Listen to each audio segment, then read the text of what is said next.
Black comedy at its core is still connected to the struggle of Black people in this country. In a segregated nation, the work of these pioneers endures. I'm high, but Georgia pie. A legacy of laughter to keep pain and suffering at bay. When it came to humor, that was our saving grace. Some of the greatest American talents ever. These were extraordinary talents who were really going before audiences that were really tough. What track you play at? I play over here. That track's crooked. Using brilliance and perseverance to open doors, to find hope, They were unabashedly Black and told their stories. and to change comedy and America one stop at a time. It made entertainment go like, hey, people are watching Black comedy. This is the story of our roots. What we created spawned a whole generation. Uncut, in your face. That guy has got First show I fell in love with. Jefferson. A movie star, that's rare. Fresh new energy. Multi-dimensional. Unapologetic. People want to see it. Can't even talk about Black comedy without Def Comedy, Eddie Murphy. Kings of comedy. Kevin Hart. fundamental to the Black culture.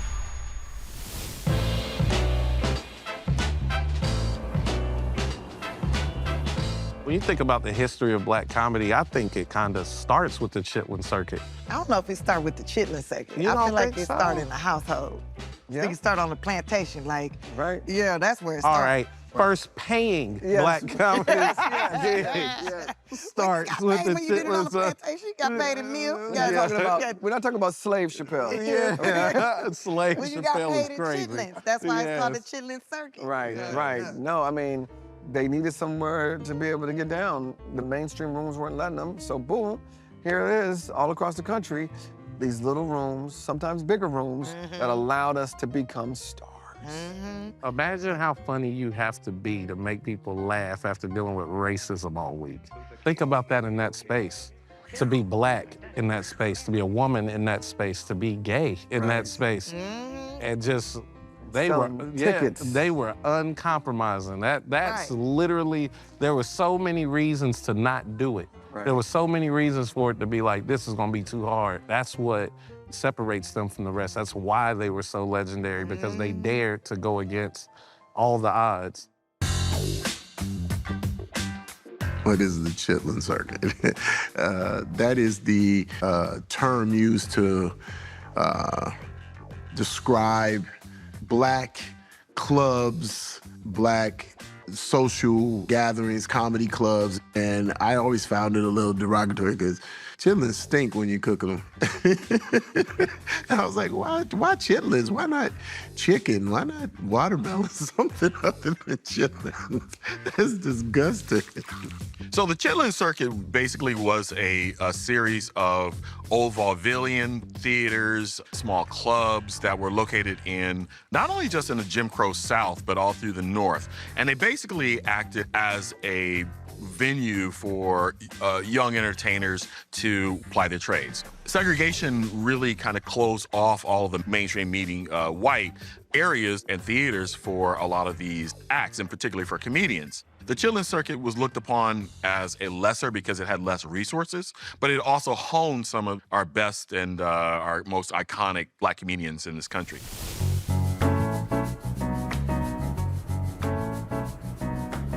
What's up, my man? What's up, man? Good to see you, man. See you. Yeah. Thanks for having me. Thanks for coming.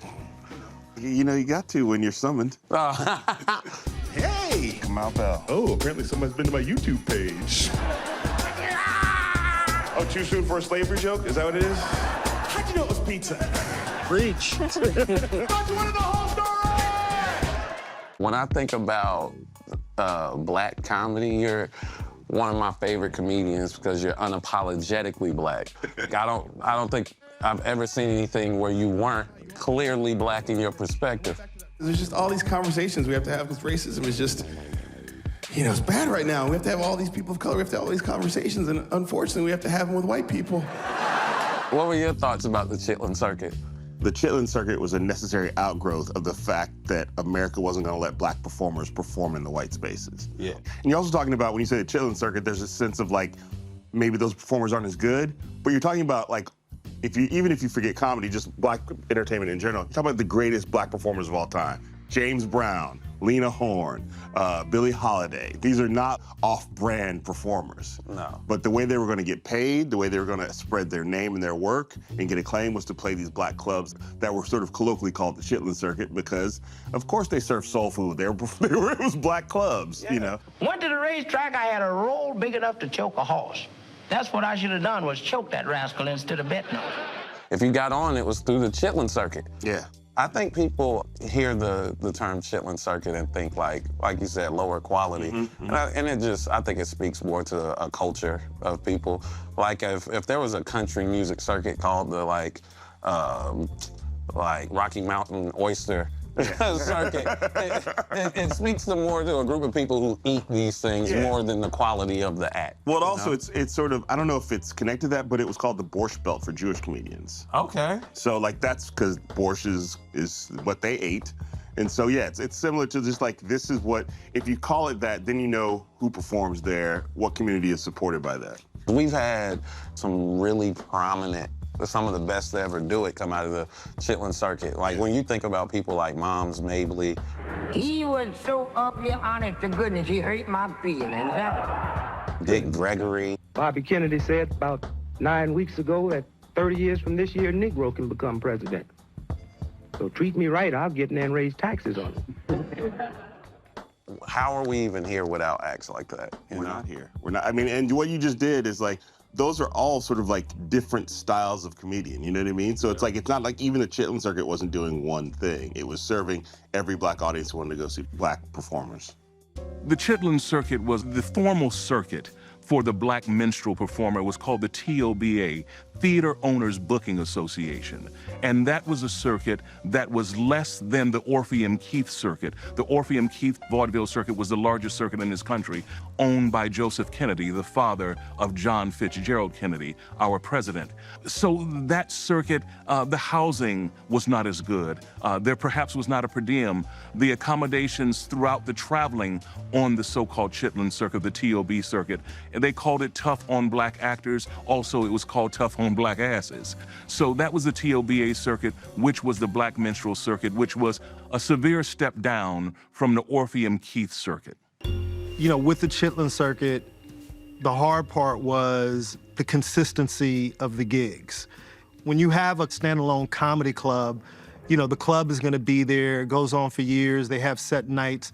A lot of times, the Chitlin circuit tours, a venue would only be around for a year. The venues would constantly change, so it was always hard to get consistent work, and then sometimes it was hard to get paid.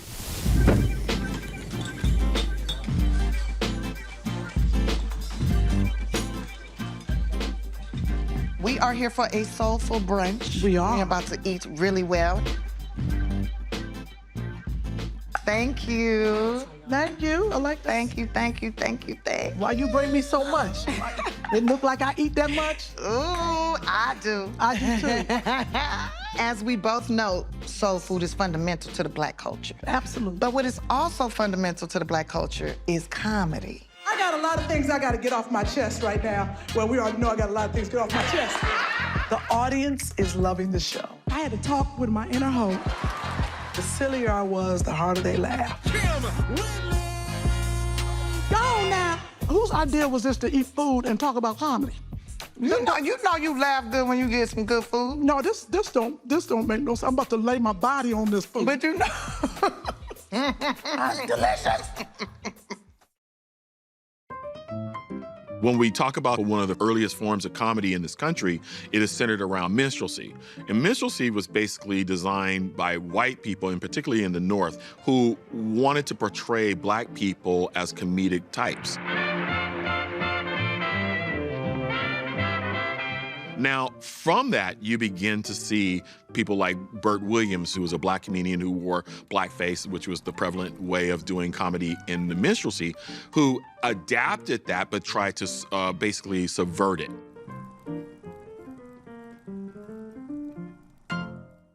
If you think back to the history of America, First of all, they originally didn't even have black people playing black people. It was white people playing these archetypal characters. And, you know, the black characters would be dumb buffoons. They would have their facial features painted in really, like, demeaning manners. And my old Kentucky home is a French chateau, way down south in Dixie. Swing low, sweet chariot. So then you morph that into, okay, now they're allowing black actors to play these characters and to establish themselves as performers. And then you have where they can only perform in certain areas. I'm just sailing now and picking up here and there. Wait a minute, fella, cool down. What did you pick up in California?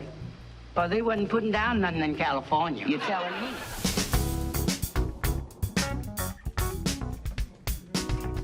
You're a big historian in this comedy. No. Yes, you are. I'm not a big historian.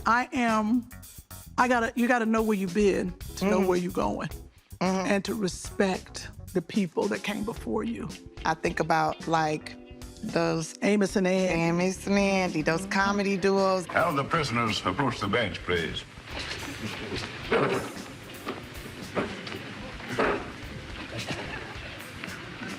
Your Honor, he's the one what done it. Do you remember who some of those greats were and who inspired you? Wow. Well, of course, we all have Moms Mabley. But Moms Mabley, she was, woo. Mother Hubbard had her gin in the cupboard in one of them squares. You know how your friends can come in, them chiselers and drink here? So she used to tell them she'd go in the cupboard to get a dog a bone. She's going to get her a nip. I mean, she started in, what, 1919? Back in the day. And I read somewhere that Moms Mabley couldn't get into vaudeville, right? So she started on the chitlin circuit. With all men. She did do it with all men. She did it with all men. She was the only woman out there doing her comedy. And you have to think how bold she was, even with her sexuality. See, nobody knew that. Now people are starting to figure out things. But back in the day, you know, she had to hide that, but she wasn't hiding it. You know, Mom don't like old men. No. Anytime you see me with my arms around an old man, I'm holding him for the police.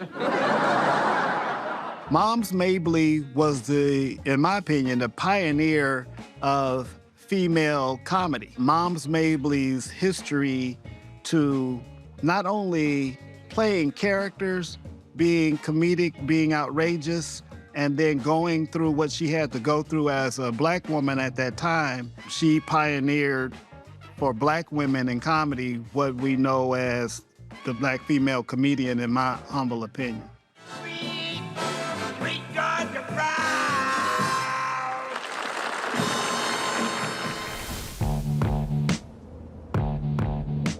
Not many were making it mainstream. If you contribute early, depending on how you contributed, like Step and Fetch It, that is a insult to be called Step and Fetch It, even today. I mean, how do you feel about that? I'm old school at this point in my life. So, like, I remember when crossing over was a bad thing, whereas now we call it securing the bag. There you go. So things that comedians do now or black entertainer does now, back in the day would have been like, you can't do that. So then you go back to Step and Fetch It. Would I have made the same choices Step and Fetch It made? I don't think so. But do I understand that he was like, I'm trying to get on? This happens to be a coffin. Coffin? Anybody dead in here? Getting on in Hollywood at that point, you know, we would have loved Step and Fetch to get on as a doctor or a lawyer. But he wasn't going to get on as a doctor or as a lawyer. But he became I think he was one of the highest paid actors in Hollywood when he was out there. A millionaire. Yes. Millionaire black actor. Where'd you learn to be a barber? In jail. What are you in jail for? Was shaving the gentleman too close and... Wait a minute! You have to be super smart to do what Step and Fetch It is. You have to be smart to play ignorant, especially if you're doing it over and over again. And it's calculated. It's calculated. So I am making choices to do this because that gets me, my family into a house. Yeah. Or it's also like, you don't know how smart I'm being about this routine, so that, like, you don't understand that, like, what I have to be doing multiple levels to make this white person next to me look like they're smarter than me when I'm smarter than them. Do you like that, Mr. Flowers? Like me? What? Make your face look like mine? Give me that razor. So it's like, yes, you can knock the hustle, but I think he cannot knock the historical impact he made. And for sure, what he did opened the door for other people to come behind him and do it differently.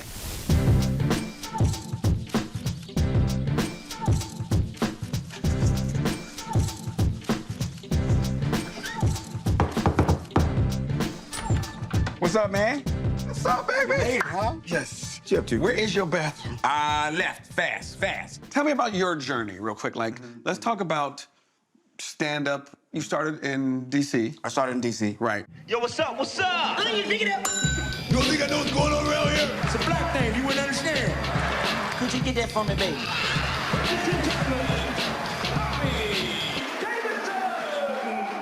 Were you doing impressions early? Like, I did all of it. So I sang. Right. I did impressions. I told stories. I'm the same cat that I am now. Right. Every time they say cat, I hear Sammy. Yeah, I know. Well, that's a whole nother kind of cat, and we'll get into that. I don't want to affect your ratings at this point, but. Sammy Davis Jr. Was a glory, and if you look on his work, whether it's on television, in film, or on recordings, you will see that this man was a complete genius. His craft was exquisite, and he came out of the richness of Harlem. My mother is a Puerto Rican. My mother's maiden name was Elvira Sanchez. This is true, MS. And so that means I'm colored, Jewish, and Puerto Rican. When I move into a neighborhood, I wipe it out. He came out of a time, particularly on the Chitlin circuit, where there was a jocularity among black people. If you worked the 81 Theater in Atlanta, or of course, if you worked the Apollo, Sammy Davis Jr. may be, according to all accounts, the greatest performer that America has ever produced.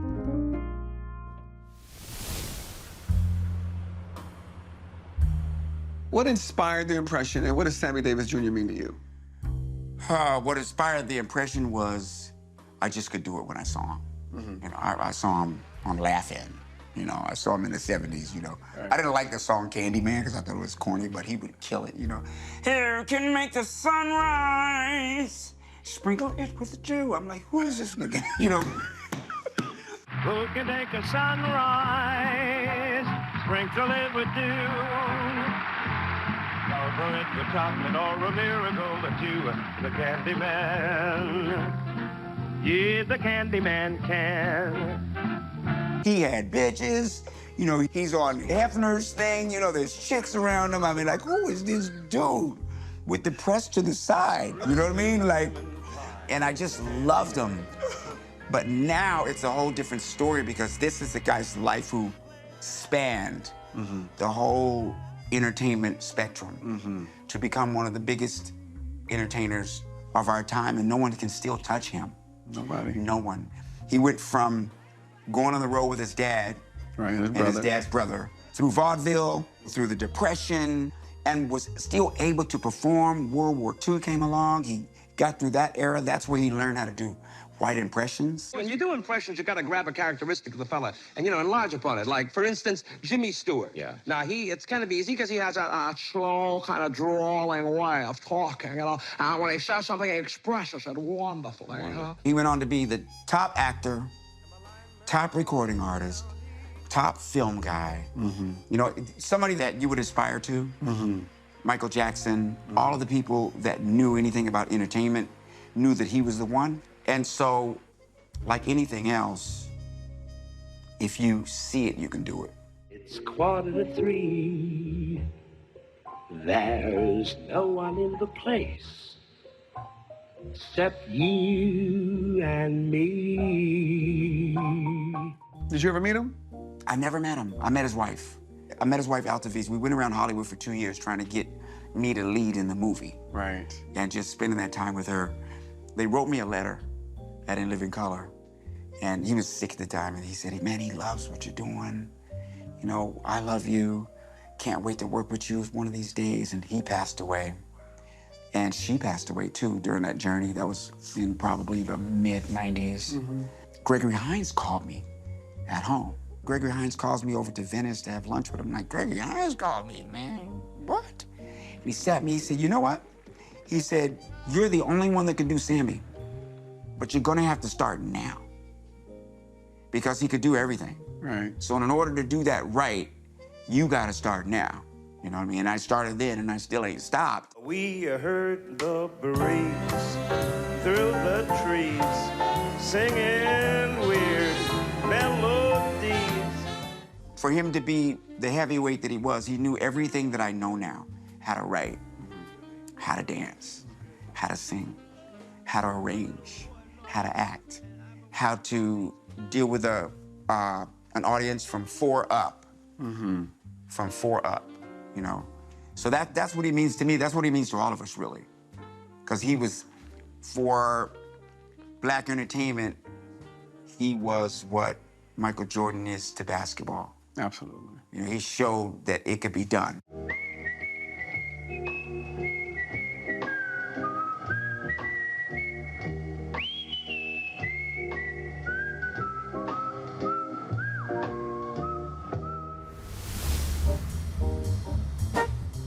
Sammy Davis Jr., one of the first to really cross over. Yeah. What do you think his impact was on black comedy? Sammy Davis Jr.'s legacy is probably complicated for some people, but not for me. You know, all black performers, when they figure out if they're good at it, have to figure out what lane am I going in. And I think Sammy Davis Jr. was like, I'm as good as any white person. I'm more talented than most of these white people I'm standing around, so I can be in these white spaces. 12 o'clock. We climb the stairs. We never knock, 'cause there's nobody there. So I think his goal was to get the proper amount of acclaim, respect, and money for his overwhelming talent. Because, you know, if you think about the Rat Pack, he was more talented than all those Rat Pack people put together. They heard the breeze through the trees, singing weird melodies. You know, he was a better singer, he was a better dancer, he could do gun tricks, he could do rope tricks, he could do impressions. When I'm gloomy, somebody's gonna listen to me. And meanwhile, Sinatra's just leaning on a stool singing My Way. So, like, I think that, like, you have somebody who's like, I demand to get the respect and the credit and the money that the white men are getting.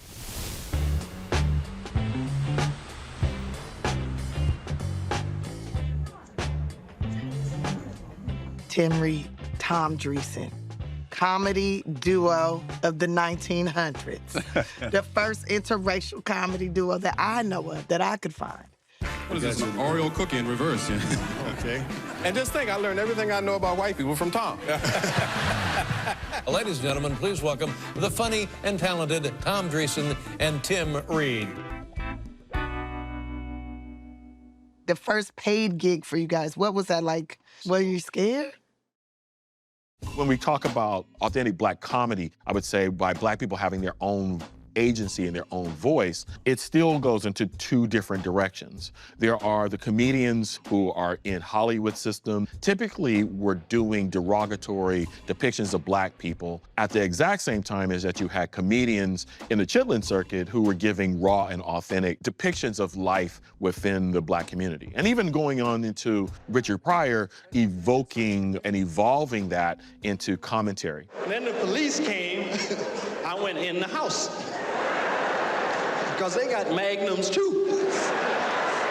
And they don't kill cars. They kill niggas. You see comedians moving from just the joke to actually having a social impact. About 3 months ago, I worked up in Minneapolis, Minnesota, and everybody told me, said, Greg, you love this state of Minnesota. We have terrific civil rights laws. And in this state, you'd never know you're a Negro. That's right. But they pick on the Indian. And we're rocking into the 1970s with a bunch of black folks who are starting to define themselves, who are starting to have a voice, and mainstream is beginning to understand that. In 1969, there wasn't one comedy club in America at that time. The Yeah. improvisation was starting up, but it wasn't a comedy room. So you couldn't go to an open mic night and say, let's try our 5 minutes. We had to work nightclubs. We worked all black clubs, you know. The Golden Horseshoe, we got... $35. We got $15 a piece. We did 4 shows. We did 4 shows, we got $15 a piece. And the 4th time on stage at the Golden Horseshoe in Chicago Heights, Illinois, a guy put a lit cigarette out in Tim's face and tried to beat the bejesus out of me. Yeah. Really? Our kids today don't know. Back then, comedy was a blood sport. I mean, it was like, you had no idea what was going to happen. If there was a black guy who hated white people, hated them with a passion, he wasn't mad at me. He's mad at him for being with me. If we worked at a club where a redneck, a white guy, hated, you know, black people, he wasn't mad at Tim. He's mad at me for being with Tim. I'm the N-word lover. You know, you got to realize when we walked out on stage, there was silence in the room. Yeah, because it's like, why y'all together? And if it was a multiracial, when I say multiracial, if the black folks were sitting in the back, they were worried immediately. They were, oh my God, I hope this isn't bad. I hope there's no trouble. And white folks were like, oh my God, what's going to happen now? So we had to break the silence. We had to devise an opening that immediately would take charge of the room. Have I got a surprise for you? What's up? I'm gonna spring something on you. Oh, we springing tonight, right? Every time we do a TV show, you get to play the black guy. Yeah, that's springing it on me, all right. Tim and I were new, and you know, you're trying to write comedy, and I said, Tim, I got an idea. If a white guy starts heckling you, I'll jump up and say, hold it, man, leave him alone. He's mine, you know. Go out and get your own. After all, you know how hard they are to train. Tim said, oh, Tom, that's a bit racist. I said, oh, okay.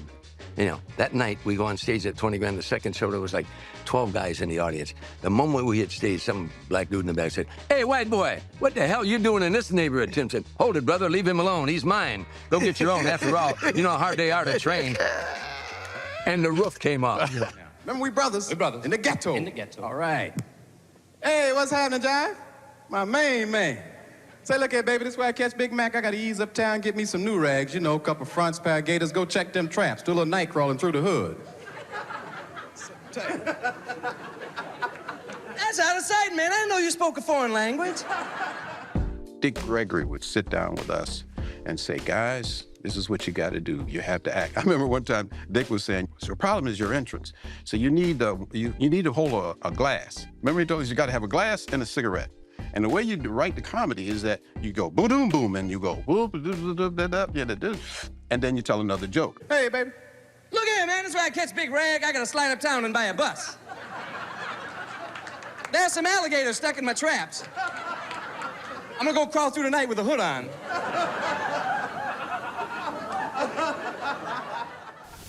There are a lot of comics that came out of that time period. You know, of course, you got Pygmy Markham and, you know, Red Fox and Dick Gregory. If I could believe everything people told me, we wouldn't have a racial problem in this country. Because everybody I meet in the nightclub after they get drunk, they all tell me the same thing. Greg, some of my best friends are colored. A lot of those comics, man, back then, there was a fine line between the way they talked about politics and then the way they did satirical stuff. So many things have been happening. Cubans hijacking airplanes. I can't go down to Mississippi and integrate a washroom. They steal airplane, washroom, passengers, and all. They were unabashedly black and told their stories and they did their thing. Black people, we funny. We are so funny. We funny. We think about Flip Wilson. He put on a dress, he did what he had to do, whatever, but Flip Wilson became huge, you know? We've come to that time of the year when I must leave town for a while. Yes. Yes. In the words of Ray Charles, I'm gonna hit the road, Jack. LaWanda Page. Yes. I did a play, see, on the Chitlin Circuit. I think it was called 3rd Street or I don't remember, but it was something, and she was older, but she went on the road. We did this play somewhere, somebody had some money, some drug dealer or something, you know how it is. We did the little play, and LaWanda Page I became friends with her, and I loved her because she told me stories about how she was a dancer first. She was like, I know, Kim, I got into this comedy, and she said, but I'm a dancer. What kind of dancer? No, They ain't had them well, they did have those. No, she wasn't that. She was like a jazz dancer. She did the she did the, like, you know, Alvin Ailey type. I don't think they had that. I think they had the big feather ones, like the Cotton Club dancers. Oh, okay, like, okay. She was She in, was like, like I a think she line was like girl. yeah, like, but she would do, what were you saying, like the Cocoa Club? Like Coconut Teaser, Yeah. like the you know, supper clubs. That's what she said. She worked did a lot of supper supper clubs. And she went to school or something like that with Red Fox. They've known each other for years, and they both started comedy and were on the Chitlin circuit together. So when he came out here and had a show, he had her come and audition. And that's when she became Aunt Esther. Hey, listen. Hey, Esther, why'd you go someplace else? Why'd you go ugly up somebody else's house? Who you calling ugly, sucker? Back in the, I would say, 40s to early 60s, for black comedians, it was a different task. For the Richard Pryors and the Moms Mableys and the Red Foxes, I think you had to be able to do everything. Chicago, Chicago, that chocolate town. Chicago, Chicago, I'll show you around. If you listen to Red Fox, you can listen to his timing. He really mastered the art telling of telling the joke. People don't know that song that was written by a black guy. We're toting such a load. The 1-2 punch joke is what Red Fox was known for, but he really was a musician at heart and an athlete before all of that happened, before, you know, he became this great stand-up comedian that we all know. Did you ever get drunk and go home and sit on the toilet and throw up in the face bowl? Hey, you thought no one knew, didn't you? I've been drunk in that. I sat in the face bowl and threw up in the toilet. They did records. Some of them were underground records because they talked about things that you weren't supposed to talk about. I think they were as surprised, a lot of the comics, when TV found them and said, okay, we're gonna offer you this. I remember Sanford and Son. Red was out there for 20, 30 years before TV came knocking. The facts establish two immediate hazards. One in front and one in the back. And a dummy in the middle. They went to find a lot of old black writers who could write for those people. They didn't give them a character that was unfamiliar. That's what's wrong with the court, Judge. A black man ain't got a chance down here. I'm black. Well, you the judge, that don't count. They were still documenting who they were in those communities.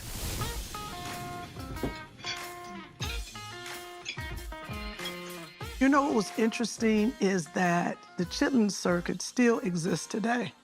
I was on the Chitlin circuit. You was on the Chitlin circuit?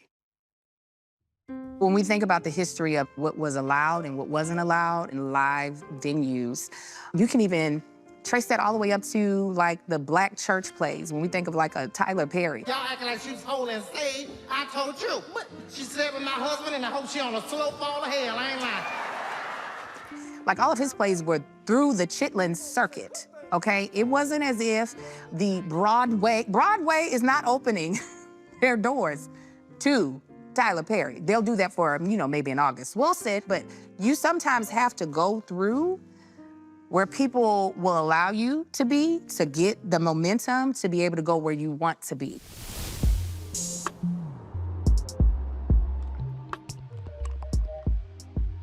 When I started with the play Beauty Shop, it was a black play.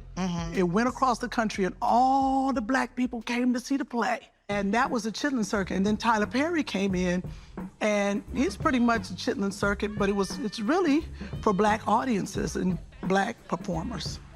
But without the Chitlin circuit, you gotta think about something.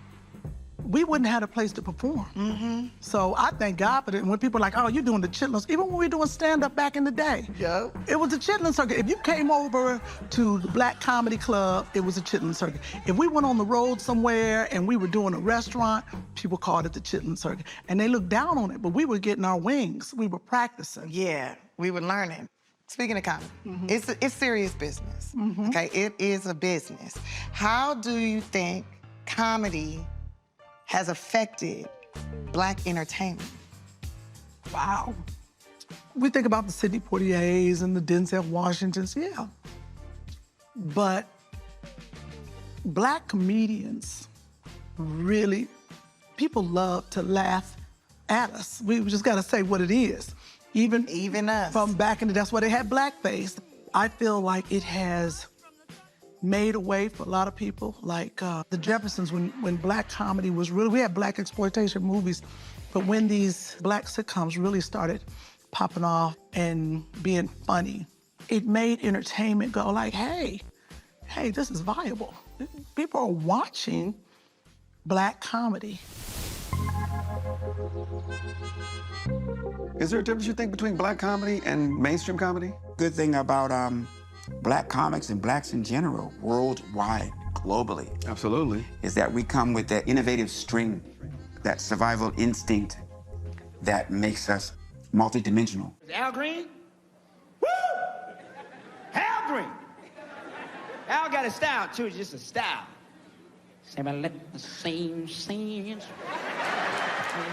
There is a difference between Black comedy and other comedy, but Black people didn't name comedy Black comedy. White people did. Huh. Yeah. It's almost like segregation in a way, you know. Right. It's the same water. Right. But you know, blacks drink that and then whites drink that. Right, it didn't right, change until like In Living Color, it came along, really, you know. Pick it up. I said beans, not green. You said green. I said beans. All right. There you go, beans. Pick it up and wear it. Talk about how some of those artists that we spoke about before inspired In Living Color, the sketches on In Living Color. We're coming from a sketch, right, with Flip Wilson. Doesn't make any difference whether you're using premium, regular, or low lead. In fact, and if you're really in a hurry, you should get all the lead out. Yeah! We're coming from a sketch with Richard Pryor's early show. Doesn't that tag say made in Taiwan? Oh, the tag. Yes, the tag was made in Taiwan. We're coming from a sitcom with everything we've seen from the Golden Girls. So the woman had 56 boyfriends in 1 year. She's not a slut. Thank you, Doris. She is the slut. All the way back to Lucy.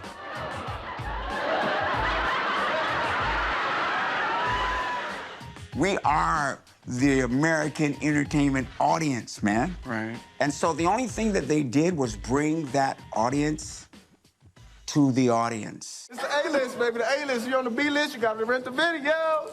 Check it out. You know what I'm saying? Yeah, Jiffy Pop. And don't forget your popcorn. Pop, pop, pop, pop. Jiffy, Jiffy, pop, pop, pop, pop. Go and get a Pop-Tarts and the Jello Pop-Tarts.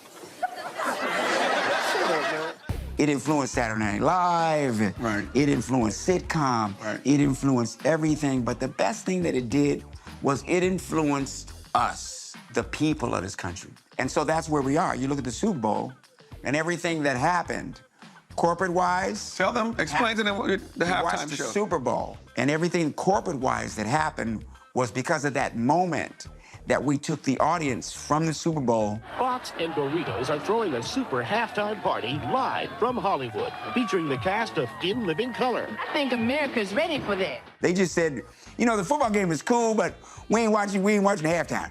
And they all came to us. And that started the halftime show. That started the inflection of Multicultural Corporation. Well, that's our show for this week. But before we go, we'd like to salute all the men playing the Super Bowl with our special Super Bowl snap. 2 snaps and your backfield Do you feel like there's still prominent racism in comedy today? I gotta ask.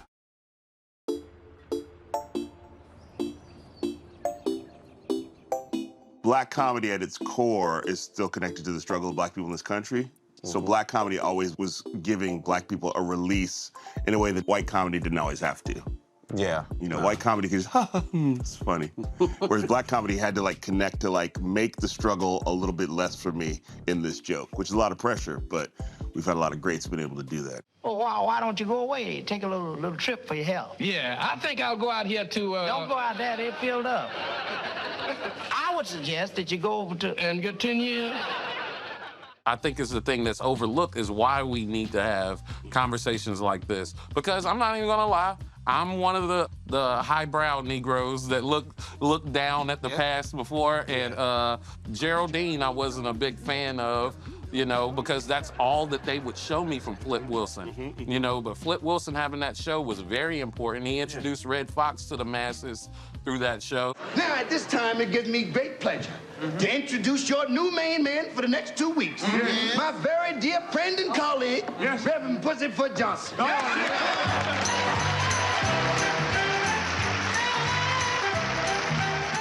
Once one makes it through the door, pulling another one through the door, that's really important, man. When a lot of those performers got through the mainstream, as many of them did, they made sure to get those people because they know if I don't get you, nobody will. I would like to discuss a matter with you, though, that's near and dear to my heart. Certainly. Well, what is it, brother? Excuse me a second, y'all. Yeah.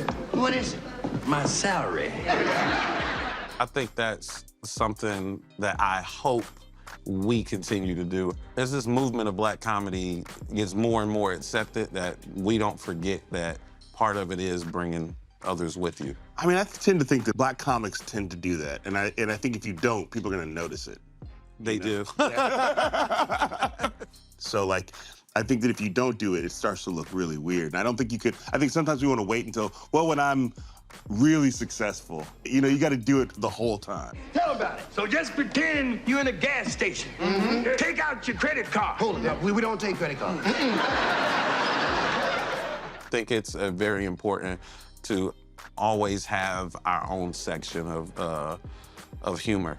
Cultural black humor is always going to be something needed. Black culture is the engine for American culture overall. It's been that way since we got here. Our culture, our pop culture, our inventions, our innovations are the engine for this whole country. You know, the financial engine a lot of times, but certainly the cultural engine.